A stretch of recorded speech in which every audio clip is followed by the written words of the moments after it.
Han Rangers, dan hari ini kami akan bentangkan tamadun yang dipilih oleh tamadun Cina, iaitu kami akan bentangkan tentang dinasti yang pertama wujud di China, iaitu dinasti Xia. Okay, so menurut legenda lah kan, dinasti yang pertama wujud kat China ni adalah dinasti Xia. Okay, dinasti Xia ni dia diasaskan oleh Yu the Great yang merupakan salah seorang daripada lima yang selamat daripada bencana alam yang berlaku dekat China pada tahun 2000 sebelum Masihi. Okay, so apa yang jadi pada time tu? Time tu ada satu banjir lumpur besar berlaku dekat tanah besar China yang telah mengorbankan banyak orang China, dan time tu raja sendiri pun tidak dapat nak kontrol keadaan tersebut, menyebabkan raja melantik seorang pemuda bernama Yu. Yu ni dipilih untuk menyelesaikan masalah banjir lumpur yang besar tersebut, dan selama 13 tahun daripada dia kuat hingga menjadi lemah, dan finally dia menang battle tersebutlah yang lawan sama banjir lumpur tu. So kemenangan tersebut menyebabkan dia dilantik sebagai raja dan digelar sebagai Yu the Great.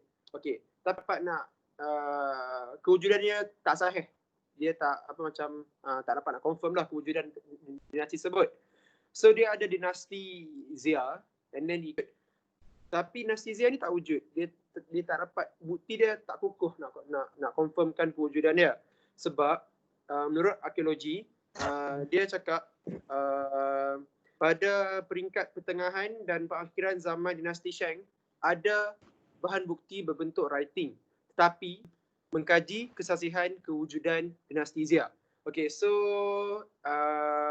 and then pada tahun 2001 ahli-ahli arkeologi menjumpai skull, iaitu terkorak-terkorak dekat satu tempat berhampiran dengan Yellow River, dan tempat tersebut semua dijumpai bawah lapisan lumpur yang dalam.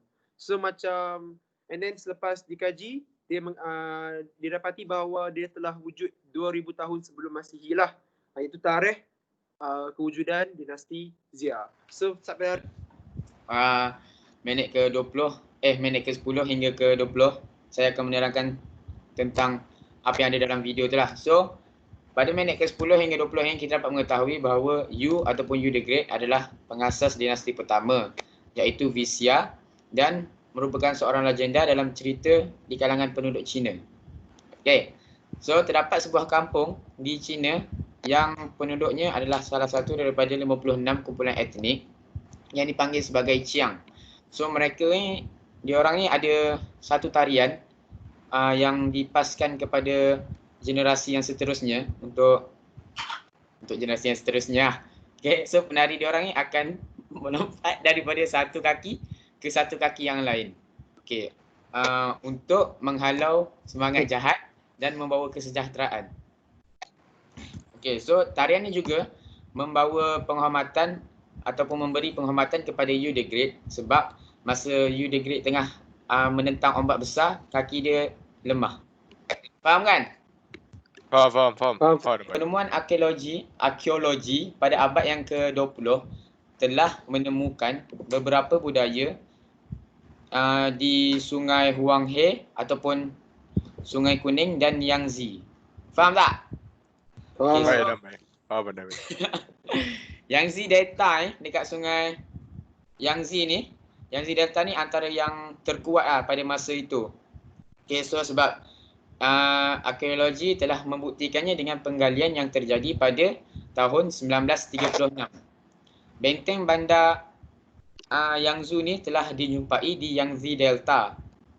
Okay, so berdasarkan analisis dan kajian yang dibuat untuk benteng ni, ahli arkeologi telah mendapati bahawa benteng ni dibina oleh tangan sahaja, tak digunakan untuk benda lain.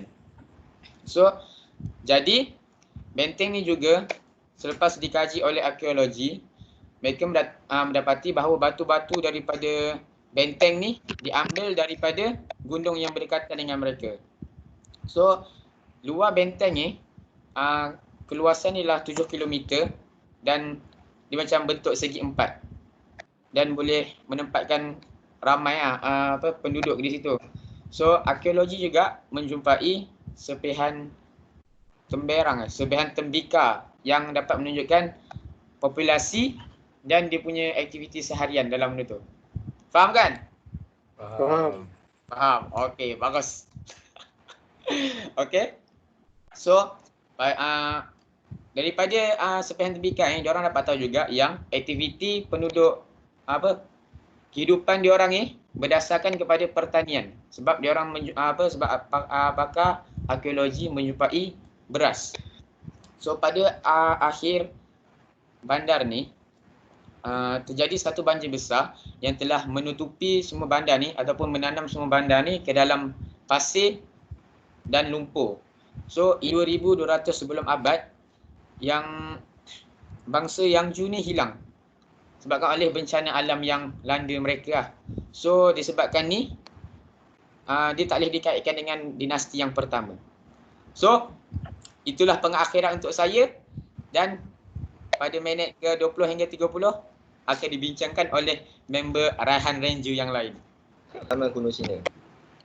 Pada 2003, sekumpulan arkeologi menemui struktur aneh yang dianggap sebagai observatory ataupun balai cerap tertua di dunia. Raja Cina dapat mengawal penduduknya dengan maklumat berkenaan musim penanaman. Observatory digunakan untuk melihat bulan dan matahari, pergerakan bulan dan matahari. So, kalau penduduk tak nak duduk perintahannya, raja tak akan bagi tahu bila diorang boleh tanam ataupun diorang boleh menuai diorang punya hasil tanaman. So, raja dengan pengikut dia sering berhadapan masalah pemberontakan. Buktinya bila ahli arkeologi juga menemui banyak bukti berkenaan aktiviti penderaan yang dipercayai dilakukan oleh kumpulan pemberontak, terutamanya apabila mayat perempuan kelas tinggi dijumpai mempunyai kesan penderaan. Assalamualaikum. Nama saya Muhammad Haziq. Hari ini saya akan terangkan pasal minit dari ke-30 ke 40 untuk Zia Dynasty. So, saya akan bagi kepada dua, iaitu pasal biji dengan struktur perkampungan mereka. Okay, biji diorang ada, saintis dah jumpa 4 jenis biji pada yang selama 4000 tahun yang dahulu, iaitu millet foxtail, biji gandum, biji kacang soya dan biji padi. Okay, di zaman mereka, petani masih menggunakan cara nenek moyang mereka, iaitu apabila musim panas dan banjir, kawasan itu digunakan untuk menanam biji padi. Apabila tidak banjir pada musim panas itu, kawasan itu digunakan untuk menanam biji kacang soya. Sistem gandum pula digunakan sebagai baja. Okay, pertamanya kapur petani. Kapur petani itu hanya sebesar 7 meter persegi. Ia kebanyakannya mengguna untuk menanam 4 biji itu dan juga menternak binatang. Tempat terletak di kawasan pinggir bandar. Okey. Yang kedua pula adalah bengkel, tempat untuk pakar menghasil atau mencairkan gangsa. Bangunan yang dikelilingi oleh pagar dan untuk mengelakkan diceroboh oleh orang luar. Yang ketiga pula golongan bangsawan yang pangkat tinggi selain pada petani dengan bengkel terletak di timur zon dan rumah dilengkap dan selesa. Yang keempat pula keturunan diraja, ia lagi tinggi daripada petani dan lagi tinggi pada golongan bangsawan. Tempat dia selesa. Kawasan dikelilingi pagar batu, lebih selamat, dijaga dengan ketat daripada penceroboh. Hanya keturunan nenek moyang diraja sahaja yang layak masuk di situ dan tinggal. Yang terakhir, istana diraja.